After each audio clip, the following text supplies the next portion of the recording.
All right, ladies and gentlemen, we have data.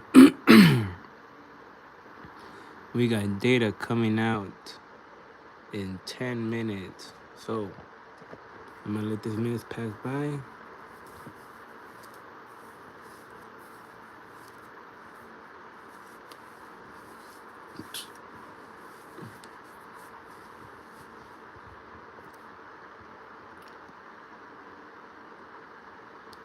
Mr. Hart. All right. So you guys, S&P 500, 1 hour candle, time and date. Yesterday, well, I already went over it, right? But pretty much, was it on daily?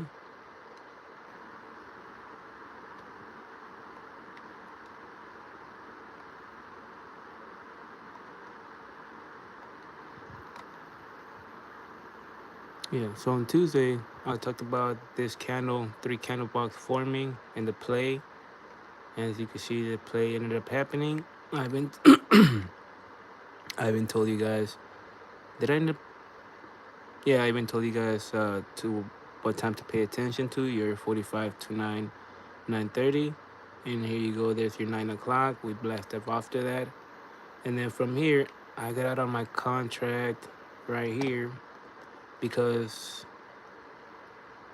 at that time there was a 12-hour Fibonacci right right here by this region. Um, so instead of getting and then normally the market after there, we're coming to closing time from 11 to 2, 11 to 2, right? Yeah, 11 to 2. Normally we then correct ourselves and take a pause right there, but you can tell the market was really excited, really happy, especially breaking on through, like breaking out through the whole night pretty much. If you could, no testing, no chilling, no, until they get here in this region right here.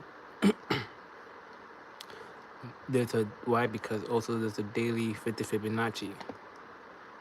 So just waiting for the news to break through this daily 50 Fibonacci, break through and go all the way up here to your 6,817 or so, whatnot, or even higher.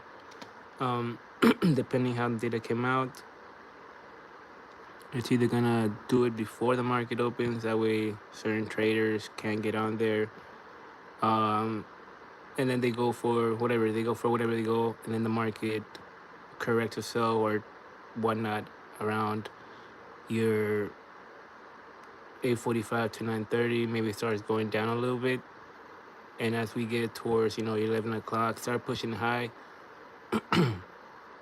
And again, depending how bad the data came and whatnot, and how drop we where we drop at where we close at 7 in the morning, where we close at 11. But not just that, also because the last data is gonna be at 12, and your sweet time is 12:45 to 11:30 normally. Um, it's gonna be interesting. I feel like either we're gonna either get bullshit in the morning, and then that last data at 12 is it's what's gonna push us on up. I don't think they're gonna tweet something today. If anything, they're gonna tweet something on Friday since the markets are open on Friday. Maybe Trump or something will tweet something about Thanksgiving, or how, because I did see that supposedly Russia was supposed to meet how Russia and Ukraine were to have a peace deal or something like that. So what could happen is that he could tweet something about over the weekend, I might go meet up with Putin and Zelensky to clear this once for all war. It's been killing thousands of innocent people, humans, lives, all that shit. And then the market, could make the market, pick up again or something like that. But regardless, let's see how this plays out. Also, oh shit, we have a 4 candle box also. Interesting. And look how it's closing. Get ready to pop off. Also, because we're near a daily trend line. You see right here, you stretch it out and land somewhere here. Let me get close. This is a daily. That's why I put trend here as a trend line. You got the daily 50 Fibonacci right here. All this is telling you, hey, if we do get good news, we're gonna break through this weekly resistance. That's why it's the blue line. You guys see, watch. See right here, we went down, we closed the week here. Therefore, we got some resistance here and some support. I mean, some resistance here and some support here. So that's why when it broke through that, that's why I got out. And that's why I put these boxes here, because I know that once the market broke through this, it was gonna have a hard time breaking through that eventually, or we're gonna come and close a day here. But it didn't. The market just kept on pushing through all this weekly resistance, and you got this other one right here. The trend line is right here.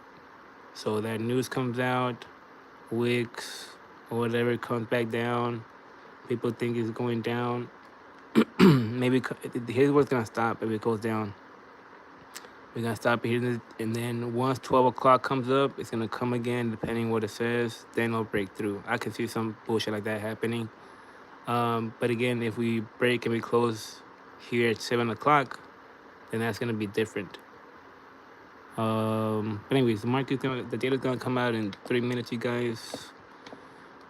I normally follow the. Oh, let me see gold, cause gold waiting for it too.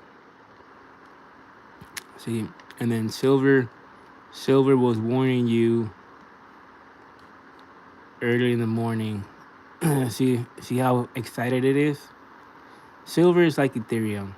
If you think about it, silver, Ethereum have similarities. They're smaller than Bitcoin.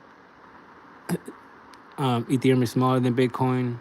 Silver is smaller than gold. So silver indicates you first where the market wants to go, whereas gold, it takes a lot to move.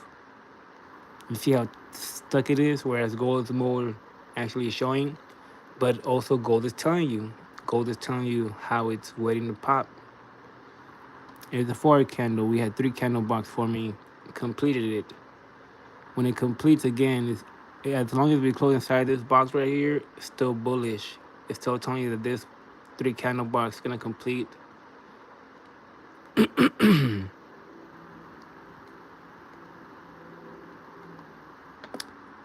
Anyways, let's go to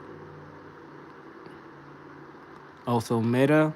Meta's hitting a weekly 50 Fibonacci, I believe. Yeah, a weekly 50 Fibonacci. So that's why it's also waiting for that news. Either we're gonna have a. That's why you see this 50 light blue thing right here, because I know it's a weekly 50 Fibonacci. So either we're gonna come retest on down here, and then end up breaking on up. If it's really scared, it's gonna break through these blue lines right here and close down here at 7, and then it's gonna have to be how high it goes, depending on the data that comes out at 12. It's gonna be interesting play. Again, all these data, the fact where they put them, what time they put them, they place them for a reason. They place them in certain areas for a reason, for certain times for a reason. It's not just for the fuck of it.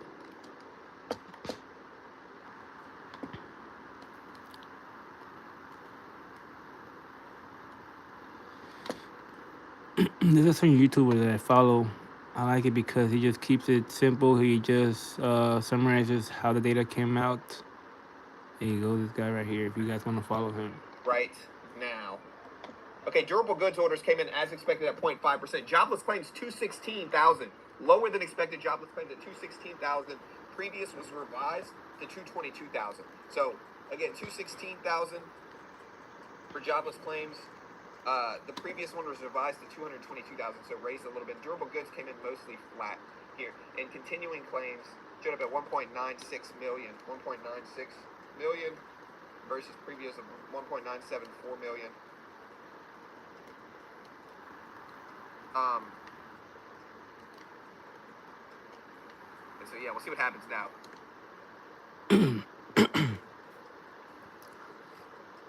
See, so far the market is reacting happy to this, especially because It's 216K versus previous at both of 225. these The data market is came out. basically unmoved on this report. Bitcoin's coming down though. I think Bitcoin is going to drop on this report potentially just because of less likelihood of easing with stronger job numbers and less people filing for unemployment. But less people filing for unemployment and stronger jobs numbers makes Bitcoin easing. No, Less I would pay likely. attention to Nasdaq's this area right falling here down. for I want to see what Bitcoin. yields are going to do on this report. And again, we don't really have. Yields are almost at 4% right If now. the S&P shoots on up, Really have the Fed Bitcoin's watch gonna data to look sustain at. this Bitcoin is region. falling down. The Nasdaq is getting a Oh, little there's bit of a Ethereum. response. But here's the Nasdaq drop here. Remember, I covered this before everybody else. You're welcome. We could be forming a U pattern, H pattern. Right now, 4.08%. So something to pay attention to this area right Yields are here. spiking up a little bit as they should on this report. They were almost at. Prior to this report, they did tap under 4% for a split second here for yields. If you look at this. So, again, this is stronger jobs, less people filing for unemployment, stronger jobs. Yields did break underneath 4% right here for a little while. It is not really having that much influence over markets, but that's we want to pay attention to Bitcoin. Definitely not reacting well to this. Bitcoin's dropping. Again, it means less likelihood of easing. Stronger jobs numbers means we don't have to cut rates as much. Less of a justification of easing. And again, durable goods should have been. Durable goods excluding defense numbers for September should have been 0.1%. We maintain here as long as we consolidate in here this region. And that's for Bitcoin. And then this for Ethereum right here. If Ethereum and Bitcoin start dropping these prices right here, is Ethereum. What's that? Prices are high. Ethereum. Yeah, I mean we're dropping a little bit. Bitcoin's dropping. Bitcoin's probably having the biggest. If they break those prices, then the S&P is gonna start retracing down a little bit.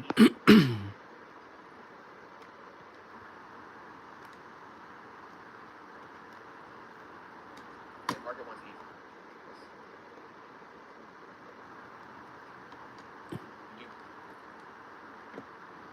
And we want to pay attention to this price right here.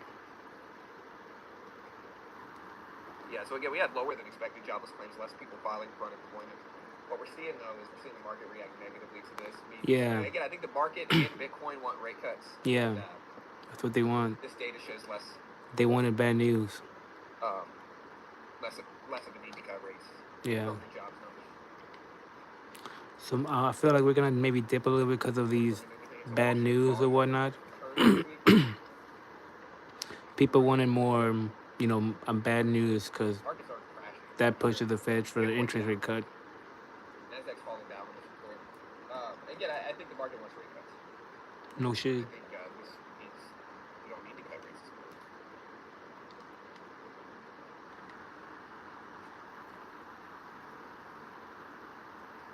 So yeah, the market pretty much.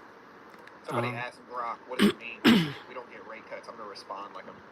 Yeah, so the market took that as neutral and more of a cautious right now, since again, what investors, everybody pretty wants, they want rate cuts. That's what you've been hearing around. That's what you've been hearing around for the last couple of months and years. Rate cuts, rate cuts, rate cuts, and we've seen the action of them of what they could do for the last 2 years, or for a good while, whatnot. So people, you hear the word, we keep hearing, getting bad news, and I'll keep reading the same article saying, due to certain data coming out, the markets took that as a good thing. You start seeing the same, you start reading the same articles, you start seeing, reading the same titles or whatnot. Especially when you start reading all these notifications you stop getting right here. And you'll read like S&P rising up as investors key on certain data. All right, so all we're gonna do now is see how this 4 hour candle closes for the S&P 500. After that, which is gonna be at 7, and again after that is gonna be your 8:45 to 9:30 to see where we close, whether it be it's still inside of the box, about breaking, and then um once we close at 11, you gotta remember that right at 12 o'clock we got that data. So that could be another trap where even if it's pushing and it's, they say some bad thing or whatever, one comment, it could then bring the market either close the S&P here in the same area or end up, having a little dip on down because of that comment that they made at the end. But then even if whatever they say at 12, you still got your 12:45 to 1:30. So then, depending on what they said or whatnot, also I don't think nobody's gonna tweet something. I don't think nobody, if anything, they're gonna tweet something on Friday, whether it be again, like I said, about Trump going to maybe Russia or just somewhere and doing something that'll boost the market up a little bit. Mm, I told you guys that to pay attention to these prices for Bitcoin and Ethereum. Bitcoin 86,151 and 88,374. That's what we've been consolidating. We start breaking below that, especially at 5 o'clock, 9, especially around the same time the your 8:45 to 9:30 because we close at 9. So yeah, around 8 o'clock. See where 8, 9 o'clock, or yeah, around 8 o'clock. See where Bitcoin's at. But I don't see it. I don't see it dumping. Um, if anything, it will falling first and then start giving warnings, or even Ethereum. Ethereum would have start dropping first, and Bitcoin would have held. And as Ethereum started going down lower, Bitcoin would have started breaking, and that would have been more towards your 7 o'clock, 7:30. And if they're doing that by then, you should then start seeing the S&P 500 start pulling on down around that time too. Especially if Ethereum does something like that too. So the key to look out for is Ethereum. In between 2,889 and 2,956. Gold is still holding. Silver's happy. So you could potentially have pushing up from here, but you gotta pay attention to silver. Silver is really telling you where it's heading. And here's that daily trend line for silver. And then this is an important resistance to hold. Why? Because I mentioned in my videos, that's what we closed. That's what we've been rejecting for the last 2 weeks. So the fact that this week is breaking through this, that's why that's important too. That tells you where really gold is gonna go. Meta, I believe Meta is still gonna go the rest of this month, even though we have some bullshit as we get throughout the fucking weeks. You're gonna see Meta either if it does bounce up, we're gonna bounce somewhere right here at 621 and then go back up again.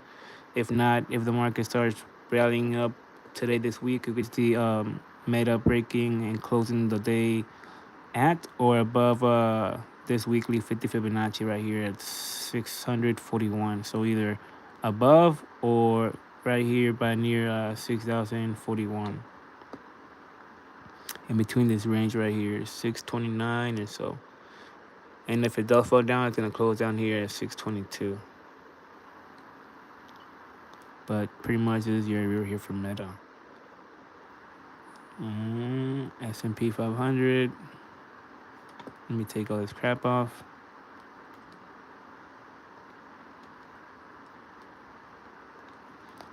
And again, this is your area to pay attention to. The fucking box. It's 6,782 and 6,791. We want to see how we close. Where we close inside that box. As long as we close inside that box, we're still bullish. We then wait from 7 to 11. your key time 8:45 to 9:30. See where we are there, and then pay attention to gold and silver, especially silver and Ethereum, and you'll see where the market is gonna go in between those hours. All right, that's all. Um, I appreciate it, bro. All right, this is Brian Seacrest signing out, folks. I'll hop on later on, probably like around what time is it? Either 9 o'clock, or if I see a movement or something happening, hop on and update you guys. All right.